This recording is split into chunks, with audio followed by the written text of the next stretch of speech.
Yes yes Perni Nani గారు ఏదైతే ఉన్నారో మాజీ మంత్రి జగన్మోహన్ రెడ్డి గారిని అరెస్ట్ చేయడానికి తొందరపాటు దుందుడుకు చర్యలు పాల్పడుతున్నారు చంద్రబాబు అనే మాటలతో మీరు ఏకీభవిస్తారా?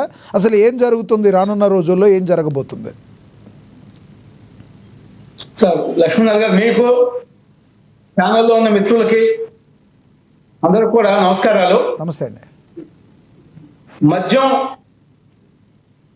మద్యం కేసులో చాలా క్లియర్గా సుప్రీంకోర్టు ప్రాథమిక సాక్ష్యాధారాలు ఉన్నాయి, మేము కళ్ళు మూసుకోలేము అని సుప్రీంకోర్టు చాలా స్పష్టంగా చెప్పడం జరిగింది.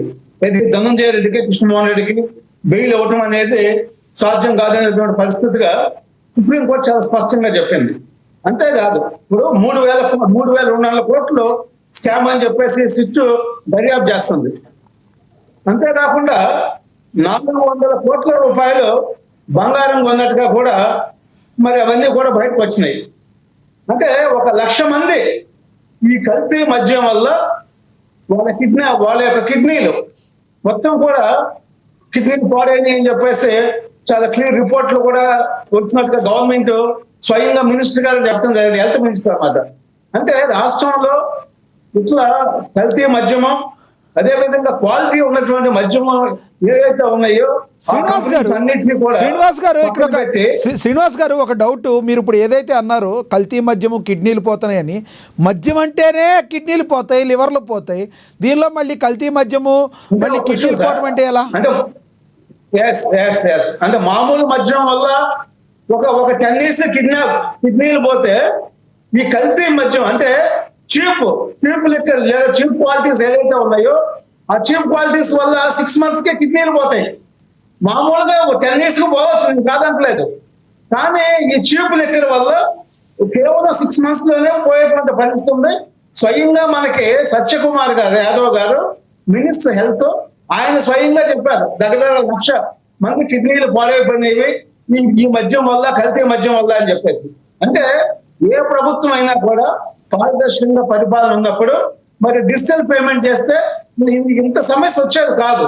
డిజిటల్ పేమెంట్ లేకుండా కేవలం క్యాష్ పేమెంట్లు చేసి ఆ క్యాష్ అంతా కూడా ఎక్కడికి చేరాలో, ఎవరైతే కింగ్ ఉన్నారో వాళ్ళకి చేరాలో వాళ్ళకి ఈ ధనంజయ రెడ్డి ఐఏఎస్, మరి సెక్రటరీగా ఉన్న సీఎం ఆఫీసు, అదే విధంగా కృష్ణమోహన్ రెడ్డి ఓఎస్డి, వీళ్ళిద్దరూ కూడా దీంట్లో పూర్తి స్థాయిలో ఉన్నారు అనేది.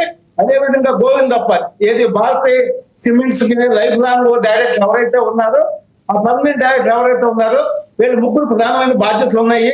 ఇవన్నీ కూడా ప్యాలెస్ కి వెళ్ళినాయా, కింగ్ పిన్ దగ్గరికి వెళ్ళినాయా అని చెప్పేసి వీళ్ళ ద్వారా జరిగింది అని చెప్పేసి చాలా స్పష్టంగా అనేక ఎవిడెన్సెస్ కూడా ఇప్పటికే తీసుకోవడం జరిగింది. అంటే ఏ ప్రభుత్వాలు ఉన్నా, ఏ నాయకులు ఉన్నా ప్రజాధనం దుర్వినియోగం అయ్యేటప్పుడు వాళ్ళ మీద చర్యలు తీసుకోవాల్సిందేమో.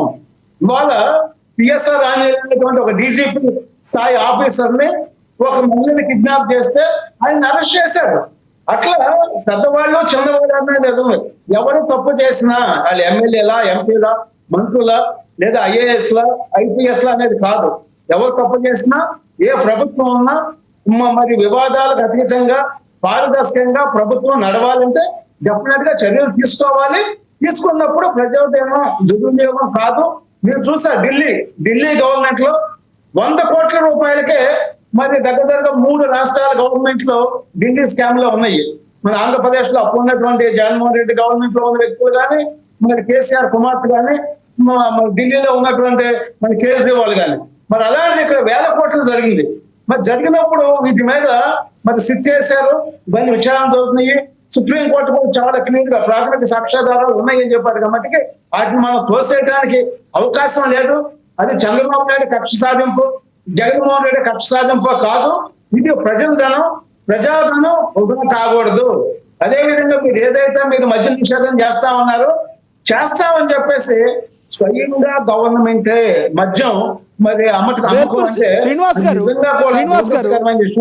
ఇక్కడ ప్రధానంగా వైసీపీ వాళ్ళు కానీ ఎవరైనా మాట్లాడే మాటల్లో మీరు ఇచ్చిన హామీల్ని నెరవేర్చకుండా రోజుకొక కొత్తది ప్రాబ్లం తీసుకొచ్చి కాలం గడుపుతున్నారు అని చెప్తున్నారు. గతంలో ఇప్పుడు జత్వాని అన్నారు, ఆ కేసు ఏమైపోయింది, సీజ్ ద షిప్ అన్నారు, దాన్ని ఏం చేశారు? దేనికి మీ దగ్గర ఆధారాలు లేవు. కేవలం ఈ రాష్ట్ర ప్రభుత్వం తను ఇచ్చిన హామీల్ని ఎగ్గొట్టడానికే, ప్రజల మీద మసిపూసి మారేడుకాయ చేయడానికే ఇలాంటివి చేస్తున్నారని వైసీపీ ఆరోపిస్తుంది. చాలా స్పష్టంగా మీరు చెప్పినట్టుగా ఏ రాష్ట్ర ప్రభుత్వం అయినా ఏ పార్టీలైనా హామీలు ఇచ్చినప్పుడు హామీలు అమలు చేయాల్సిన బాధ్యత ఉంది. అయితే ఒక నెల రోజులు అటు అయితే డిలే అయితే డిలే అయిన దానికి వాళ్ళు సమాధానం చెప్పాలి. దీని ప్రకారంగా మేము డిలే చేస్తామని చెప్పేసి కలమే కూడా నెక్స్ట్ మంత్ లో మరి కొన్ని హామీలు అమలు చేస్తామన్నారు. అంటే హామీలు అమలు చేయాలంటే గత ప్రభుత్వంలో కూడా వేల కోట్ల రూపాయలు ఏవైతే మరి అక్రమంగా మరి దొడ్డుతున్న బయటకు వెళ్ళినాయో వాటన్నిటిని కూడా అందజేయాల్సాలి. అవన్నీ కూడా ప్రభుత్వం మరి స్వాధీనం చేసుకోవాలి. మరి అవకాశం ఉంటే డెఫినెట్ గా ఈ మద్యం కుంభకోణం వాళ్ళు ఎవరైతే ఉన్నారో వాళ్ళ యొక్క ఆస్తులను కూడా సీజ్ చేసినప్పుడు ఇలాంటి అక్రమాలు అవినీతి జరగదు. అవినీతి పరులకి ఒకటే మార్గం, వాళ్ళ ఆస్తులను సీజ్ చేయడం, కఠినమైన శిక్షలు వేసినప్పుడు మాత్రమే అవినీతి బదులు ఇవాళ అవినీతి చేయకుండా అవినీతి దూరంగా ఉంటారు. లేదు వాళ్ళ యొక్క ప్రమోషన్స్, ఒక ఎస్పీ స్థాయి అధికారిని డిమోషన్ ఇచ్చి ఒక కానిస్టేబుల్ గా చేయటం, మరి వాళ్ళ మీద చర్యలు తీసుకోవటం, ఇలాంటి సాహసోపేతమైనటువంటి నిర్ణయాలు ప్రభుత్వాలు కానీ కోర్టులు కానీ ఎవరైనా సరే ఇవన్నీ తీసుకున్నప్పుడు మాత్రమే అవినీతి కంట్రోల్ అవుతుంది. అవినీతి పనుల మీద చర్యలు తీసుకున్నప్పుడు ఏ ప్రభుత్వం ఉన్నా కూడా అవినీతి పనులకు ఇష్టారాజ్యంగా ఇవాళ ఐఏఎస్ అధికారులు వాళ్ళు ఒక పగడబందీగా, ఒక వ్యూహంగా, ఒక వాస్తవంగా చెప్పాలంటే ఒక బ్రోకర్ల అవతారం ఎత్తి ఇంత పెద్ద ఎత్తున చేస్తున్నారంటే మరి ఏ ప్రభుత్వం ఉన్నా కూడా అది చాలా నేరం. అది ఒక ఐఏఎస్ ఐపీఎస్ అధికారులు అనే వాళ్ళు ఎంతో గౌరవంగా ఉండేవాళ్ళు గతంలో మనం చూసాం.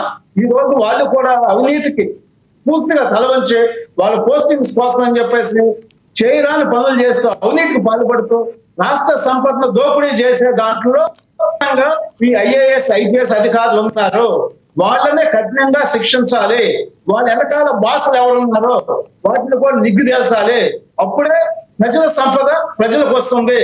లేకపోతే వాళ్ళు అడిగితే ఏమంటారంటే కాదండి, ఎక్కడ శ్రీనివాస్ గారు ఇప్పుడు గత 5 సంవత్సరాల్లో కాదు, శ్రీనివాస్ గారు గత 5 సంవత్సరాల్లోనే కాదు, స్వతంత్రం వచ్చిన రాజకీయ కక్ష శ్రీనివాస్ గారు, నా వాయిస్ వినబడుతుందా? తప్పు చేస్తారో వాళ్ళు వదలకూడదు. ఎస్ శ్రీనివాస్ గారు, ఈ గత 5 సంవత్సరాల్లోనే కాదు, స్వతంత్రం వచ్చిన దగ్గర నుంచి కూడా ఖద్దరు చొక్కా, కాకి చొక్కా డ్యూటీని చేయనివ్వడం లేదు అనే ఆరోపణలు, విమర్శలు వస్తూనే ఉన్నాయి. ఏ రోజు కాకి చొక్కా యొక్క పనిని ఈ ఖద్దరు చొక్కాలు చేయనిస్తున్నారన్నారు. దానికి ఈ ప్రభుత్వం ఆ ప్రభుత్వం ఏముంది? తలాపాపం తెలాపడిగినట్టుగా లేదంటారా కాదంటారా చెప్పండి. ఎస్ మళ్ళీ వస్తాను. సాకీలు వాళ్ళ డ్యూటీ వాళ్ళు చేయాలి. వాళ్ళు చేయకుండా గతంలో లేదు. మనం చూస్తే ఒక 15-20 సంవత్సరాల నుంచి కాకీలు కూడా వాళ్ళు కీచుకులుగా తయారయ్యారు. మరి గత ప్రభుత్వంలో చూసుకుంటే డైరెక్ట్ గా ఐపీఎస్ అధికారులే కిడ్నాపర్స్ గా మారారు. మరి కాదంబరి కిడ్నాప్ చేసిన వాళ్ళ మీద చర్యలు తీసుకోవాల్సిందే. రైట్ శ్రీనివాస్ గారు, మళ్ళీ వస్తాం మీ దగ్గరికి. మనతోటి జనసేన నేత లక్ష్మీకాంత్ గారు ఉన్నారు స్టూడియోలో అందుబాటుగా, ఆయనతో మాట్లాడదాం. లక్ష్మీకాంత్ గారు నమస్తే అండి. నమస్తే అండి. లక్ష్మీకాంత్ గారు, దున్నపోతు ఈనిందంటే దూడను కట్టేయమంటాడు పవన్ కళ్యాణ్ అని చెప్పి పేర్ని నాని గారు మాట్లాడిన మాట. అంటే దున్నపోతు ఈనుద్దో ఈనదో కూడా తెలవనంత అమాయక చక్రవర్తి పవన్ కళ్యాణ్. చంద్రబాబు, నారా లోకేష్ యొక్క కనుసన్నల్లో వాళ్ళు ఏది చెప్తే అది చేయడానికి వెనకాల ఉన్న వ్యక్తి పవన్ కళ్యాణ్ మాట్లాడిన మాటలు ఎలా చూడాలంటారు?